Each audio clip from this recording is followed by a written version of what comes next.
A ghost from the past, the afternoon sun streamed through the tall windows of the Grandview Hotel, creating patterns of gold across the marble floors.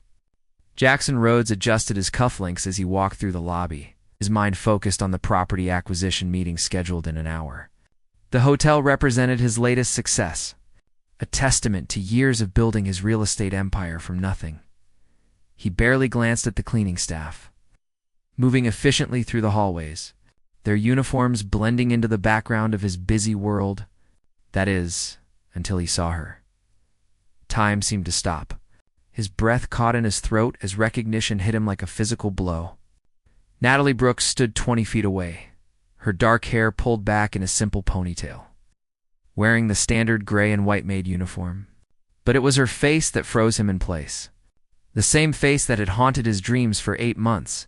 The same face he had searched for in crowded streets and quiet cafes, hoping for just one more glimpse, and she was pregnant. The confrontation, Jackson's feet moved before his mind caught up, closing the distance between them with long strides. Natalie had her back to him, arranging fresh towels on her cleaning cart, and did not notice his approach. When she finally turned, their eyes met, and he saw the color drain from her face. "Jackson," she whispered, her hands instinctively moving to her rounded belly. 8 months. His voice came out rougher than he intended. 8 months without a word, without an explanation. And now I find you here, like this. The hallway suddenly felt too small, too warm. Other staff members glanced their way, sensing the tension crackling in the air. Natalie's eyes darted around nervously, then back to him. "I need to get back to work," she said quietly, trying to move past him. His hand caught her wrist gently but firmly. "We need to talk. There's nothing to talk about." Her voice wavered despite the firmness of her words. "Nothing." He stepped closer, his voice dropping to a low intensity that made her shiver. "You disappeared from my life without explanation. You stopped answering my calls, blocked my messages, and vanished like you never existed. And now you are working in my hotel, carrying a child, and you think there is nothing to discuss." Memories that burned the touch of his hand on her wrist sent electricity through her body. Awakening memories she had tried desperately to bury. Natalie remembered their first meeting at a charity gala, how his laugh had drawn her attention across the crowded room. She remembered late nights in his penthouse, talking until sunrise about dreams and fears. She remembered the way his eyes would soften when he looked at her, making her feel like the only person in the world. "Please," she breathed, her resolve cracking. "You need to let me go. I did that once." Jackson's jaw tightened, his dark eyes boring into hers. "I let you walk away without fighting because I thought you wanted space. But this time, I need answers." He glanced down at her belly again, and she saw the question burning in his eyes. The question he was afraid to ask. The question that would change everything, escape attempt before he could voice it. The elevator doors opened, and a group of hotel guests emerged, their chatter filling the hallway. Natalie seized the moment, pulling away from his grasp and hurrying toward the service stairs. Her heart pounded as she descended, one hand on the railing, the other protectively cradling her stomach. She could hear Jackson calling after her, his footsteps echoing in the stairwell. Tears blurred her vision as she reached the basement level where the staff facilities were located. She ducked into the break room, pressing her back against the door, trying to catch her breath. This was not supposed to happen. She had been so careful timing her shifts to avoid him.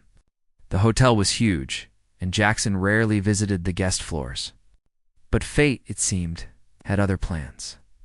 The past fast Natalie's hands trembled as she splashed cold water on her face at the small sink.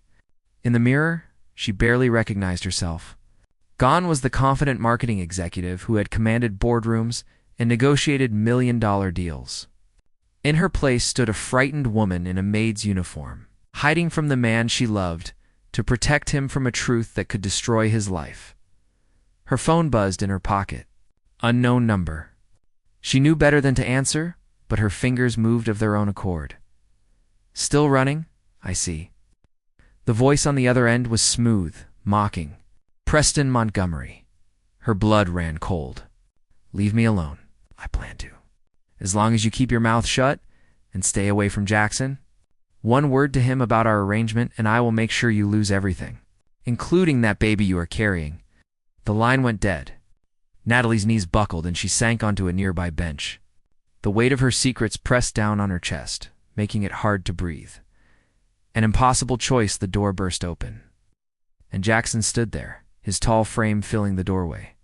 His expensive suit looked out of place in the shabby break room, but his eyes held only concern now, the anger replaced by something deeper. Who was on the phone? His voice was gentle, but she could see the tension in his shoulders. No one important. He crossed the room in 3 steps, kneeling in front of her, so their eyes were level. His hands rested on either side of her on the bench, close, but not touching. The heat from his body made her want to lean into him, to tell him everything, to let him carry the burden she had been shouldering alone. Natalie. Her name on his lips was a prayer and a command. "Is the baby mine?" The question hung in the air between them, heavy with implications. She looked into his eyes, those deep brown eyes that had always seen through her carefully constructed walls. Her hand moved to her belly, feeling the gentle flutter of movement beneath her palm. "Jackson, please do not ask me that." "Why?" His control was cracking, emotion bleeding through. "Why can you not just tell me the truth?" "Because the truth will put you in danger." The words escaped before she could stop them. His expression shifted, confusion mixing with alarm. "What are you talking about? Who is threatening you?" Footsteps sounded in the hallway outside. Natalie's eyes widened with fear. "You need to go. If they see us together, if they know you are asking questions, everything I have done to protect you will be for nothing." Jackson's frustration was evident. From losing everything you have built, your company, your reputation, your freedom, a tear streamed down her face. "I left because I love you. I left because staying would have destroyed you." The footsteps grew louder. Someone was approaching the break room. Jackson stood, pulling Natalie to her feet with him. His hands cupped her face, wiping away her tears with his thumbs. "This conversation is not over," he said firmly. "Tonight, 8 o'clock, the coffee shop on 5th Street where we had our first date. If you do not show up, I will turn this entire city upside down looking for you. And this time, I will not stop until I have every answer." He pressed a quick, fierce kiss to her forehead, then disappeared through the door just as another staff member entered.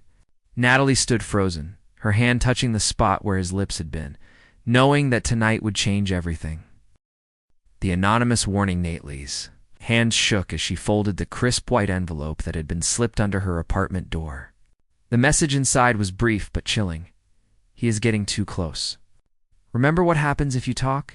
We are always watching." She crumpled the paper and threw it in the trash with the others. Over the past 8 months, she'd received dozens of these warnings, each one a reminder of the cage she was trapped in. Her small studio apartment felt more like a prison than a home. The walls closing in with each passing day, the clock on the wall showed 7:30. She had 30 minutes to decide whether to meet Jackson or disappear again. Her reflection in the bathroom mirror showed dark circles under her eyes and cheeks that had grown hollow despite her pregnancy. The woman staring back at her was a shadow of who she used to be. Her phone rang. Jackson's name flashed on the screen. She had unblocked his number after their encounter, unable to maintain that final barrier between them. "Are you coming?" His voice was steady, but she could hear the underlying tension. "I should not, but you will." It was not a question. He knew her too well, even after all this time apart. Natalie grabbed her jacket and headed out the door, her heart racing with equal parts fear and anticipation. She did not notice the black sedan that pulled away from the curb behind her. Following at a discreet distance, confessions over coffee, the coffee shop was nearly empty. Just a few students hunched over laptops in the corner. Jackson sat at their old table by the window, 2 cups of coffee already waiting. He stood when she entered, his eyes scanning her face with an intensity that made her breath catch. "You came," he said softly. Pulling out her chair, "I should not have." Natalie sat down, wrapping her hands around the warm cup. "This only makes things more dangerous, and help me understand the danger." Jackson leaned forward, his voice urgent but controlled. Tell me what happened 8 months ago. Tell me why the woman I was planning to propose to vanished without a trace. The words hit her like a physical blow. You were going to propose? I had the ring in my pocket the night you left. His jaw tightened. I had planned this elaborate evening, but you never showed up to dinner. Instead, I got a text saying you needed space, that we were moving too fast. No explanation, no chance to talk it through. Tears welled in Natalie's eyes. I never wanted to leave. You have to believe that, then why did you? His hand reached across the table, covering hers. Whatever is happening, we can face it together. The truth begins to surface. Natalie took a shaky breath, glancing nervously at the window. Do you remember Preston Montgomery? Your business partner? Jackson's expression darkened. Of course. What does he have to do with this? Everything. She pulled her hand back, needing the distance to get through this. About 9 months ago, I discovered something. I was working late at your office, and I accidentally opened a file on Preston's computer. He had left it unlocked when he went to a meeting. What kind of file? Financial records. Transactions that did not match your company books. Millions of dollars being moved through offshore accounts, fake vendor payments, fabricated expenses. The words tumbled out faster now. Preston has been embezzling from Rhodes Development for years, Jackson, and he has been setting it up to look like you were behind it. The color drained from Jackson's face. That is impossible. I review every major transaction personally. Is good at hiding it. The amounts were small enough to go unnoticed, spread across dozens of accounts and shell companies. Natalie's voice dropped to a whisper. But when I saw the evidence, I knew I had to tell you. I made copies of everything and planned to show you that night we were supposed to meet. The trap springs. Jackson's mind raced, connecting pieces that suddenly made terrible sense. But you never showed up, because Preston found out.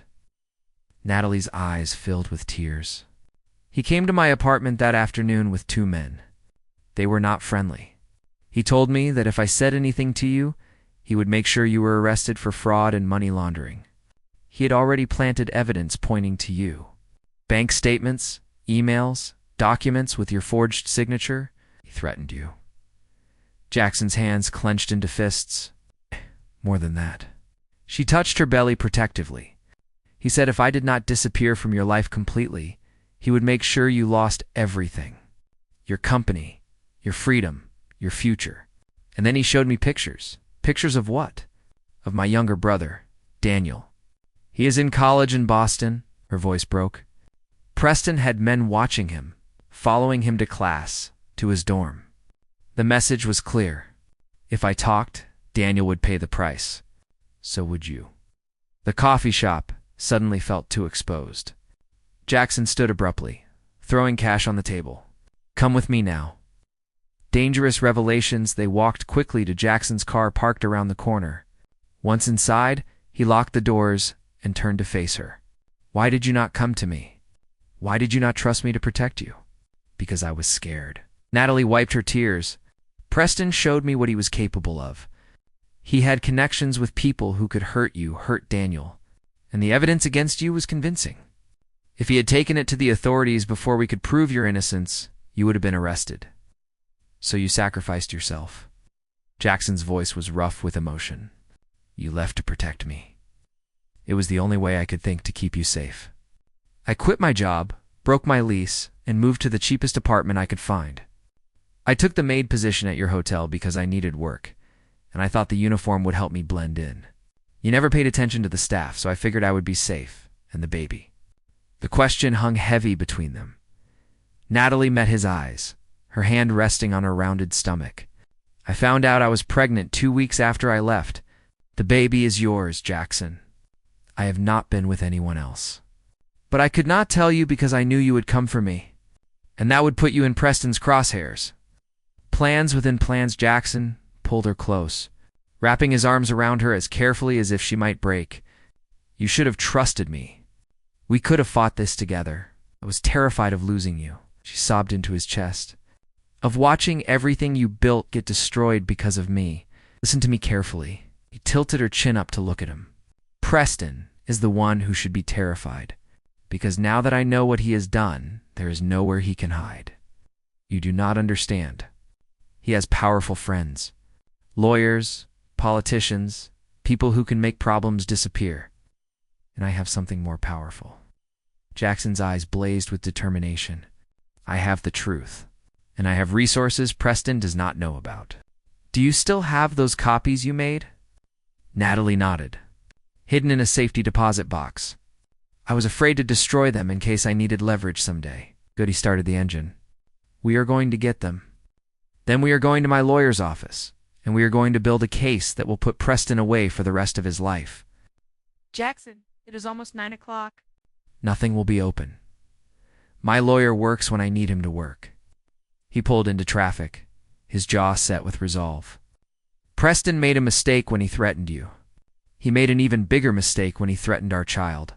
And tonight, his world is going to come crashing down. The confrontation, they never made it to the bank. As Jackson turned onto the highway, headlights flooded the rearview mirror. A black sedan accelerated behind them, closing the distance rapidly. Jackson. Natalie's voice was tight with fear. See them. His hands tightened on the wheel as he changed lanes. But the sedan followed. The car pulled alongside them, and Natalie's blood ran cold. Preston sat in the passenger seat, his phone pressed to his ear, his expression cold and calculating. He pointed at Jackson and made a cutting motion across his throat before the sedan sped ahead and cut them off. Jackson slammed on the brakes, swerving to avoid collision. The sedan blocked the road in front of them, while another vehicle pulled up behind, boxing them in. They were trapped. Preston emerged from the sedan, flanked by two large men in dark suits. He approached Jackson's window with a smile that did not reach his eyes. Going somewhere? His voice was muffled through the glass. Jackson lowered the window halfway, his face a mask of controlled fury. Get out of my way, Preston. Oh, I do not think so. Preston leaned down, his eyes flicking to Natalie. I told you what would happen if you talked. Did you really think I would not find out about your little coffee date? I have eyes everywhere. This ends tonight, Jackson said evenly. I know about the embezzlement, the offshore accounts, all of it. And I have proof. Preston's smile widened. Proof? You mean the files that mysteriously disappeared from my computer months ago? The ones that no longer exist in any recoverable form? Good luck convincing anyone without evidence. I have copies. Natalie spoke up, her voice stronger than she felt. Had copies, Preston corrected. Your safety deposit box suffered an unfortunate break-in this afternoon. Tragic timing, really. And your brother Daniel had a close call today. He almost got hit by a car walking to class. The driver did not even stop. These accidents keep happening to people who do not follow instructions. Jackson's hand moved to open the door, but one of Preston's men placed a hand on the handle, holding it shut. The situation was escalating quickly, spinning beyond control. Here's what is going to happen, Preston continued. Natalie is going to disappear for good this time. Maybe somewhere overseas, where she can have that baby in peace and never bother us again. And you, Jackson, are going to sign over your controlling share of Rhodes development to me. Tomorrow morning, 9 a.m. sharp. And if I refuse, then I make one phone call, and the fraud investigation I have been preparing goes public. Your face will be on every news channel by noon, and Natalie and Daniel will have unfortunate accidents that cannot be traced back to me. Preston straightened. Your choice? Your company? Or everyone you love? A dangerous gamble. Jackson's mind raced through options, each one more risky than the last. But one thing was clear, Preston had planned this too carefully. He had covered his tracks, eliminated evidence, and positioned himself to win no matter what, or so he thought. All right, Jackson said finally. I will sign. Jackson, no. Natalie grabbed his arm. It is just a company, he said softly, meeting her eyes. I can build another, but I cannot replace you or our child. Preston's triumphant smile made Natalie sick. Smart choice. I will have the papers drawn up tonight. But just to make sure you do not get any clever ideas, Natalie stays with me until the signing is complete. Absolutely not, Jackson growled. Then we have no deal. Preston shrugged, and my phone call gets made. The standoff stretched for long seconds. Finally, Natalie squeezed Jackson's hand. It is okay. I will go with him. Just do what he says, and this will all be over. Natalie, please, trust me, she whispered, her eyes holding his. For once, trust me to protect you. Jackson wanted to refuse, wanted to fight, but the look in her eyes stopped him. There was something there, some message he could not quite read. With tremendous effort, he released her hand. Preston opened the passenger door, helping Natalie out with mock gentleness. See you tomorrow morning, partner. Do not be late. As they drove away, Jackson sat in his car, his mind racing. He pulled out his phone and dialed a number he had not called in years. Detective Morrison? It is Jackson Rhodes. Remember that favor you said you owed me? I am calling it in. Tonight. And I need everything you can give me on Preston Montgomery. The game was not over. It was just beginning. The setup Jackson's penthouse had been transformed into a command center. Detective Morrison sat at the dining table, surrounded by laptops and case files. His weathered face illuminated by the blue glow of screens. Two other officers worked quietly in the corner, setting up recording equipment. Are you sure she can pull this off? Morrison asked, not looking up from his keyboard. She has to. Jackson paced by the windows, watching the city lights blur through his exhaustion. It was 3 a.m, and Natalie had been in Preston's custody for 6 hours. Each minute felt like a lifetime. His phone buzzed. A text from an unknown number. Everything in place. Trust the plan. It was her. It had to be. The wire in a luxury hotel across town. Natalie sat on the edge of the bed. The tiny recording device taped carefully beneath her shirt. Preston had put her in a suite with guards posted outside the door, but he had made a critical mistake. He had underestimated her when Jackson had looked at her before she left with Preston. She had seen the understanding flash in his eyes. He had known she had a plan, even if he did not know what it was. That faith gave her strength now.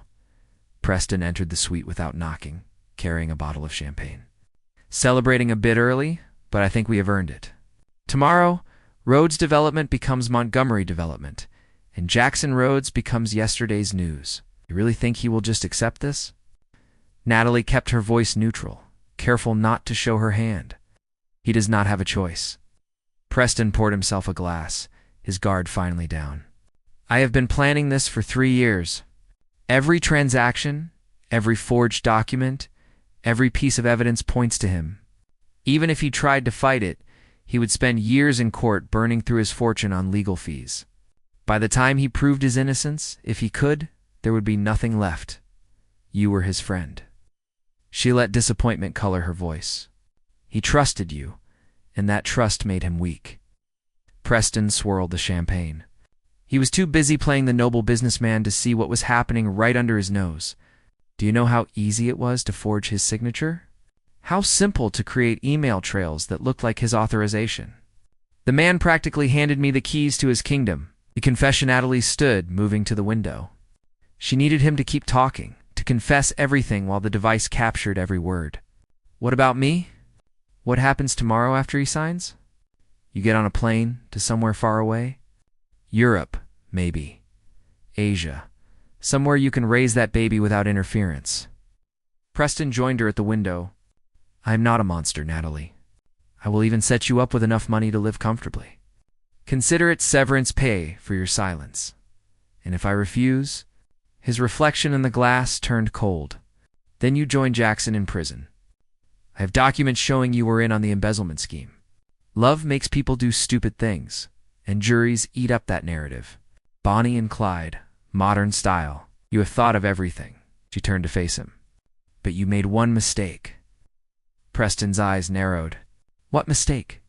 You assumed I was helpless. That I would just accept being threatened and controlled. Her voice grew stronger. But you taught me something valuable these past months.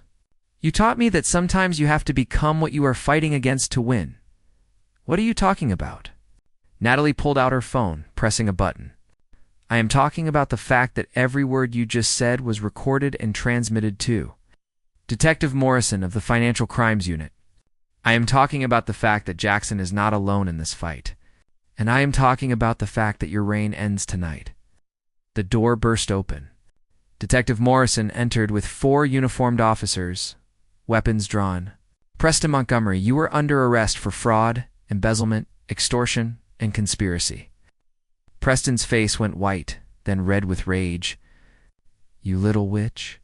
You think this changes anything? I have lawyers who will tear this apart. That recording is inadmissible. You did not have my consent, actually, Morrison said with satisfaction. In this state, only one party needs to consent to a recording. And Ms. Brooks consented. But even better, we have been investigating you for months based on an anonymous tip. This recording just confirms what we already suspected. We have warrants to search your home, your office, and every account connected to you.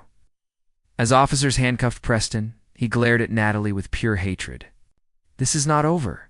I will destroy both of you. No, Jackson's voice came from the doorway. He walked in, his eyes immediately finding Natalie. It is over. You lose. Reunion and revelation, the moment the police led Preston away, Jackson crossed the room and pulled Natalie into his arms. She collapsed against him, the adrenaline that had been keeping her upright suddenly draining away. I thought I lost you again, he whispered into her hair. I had to do it this way. It was the only way to get him to confess. She pulled back to look at him.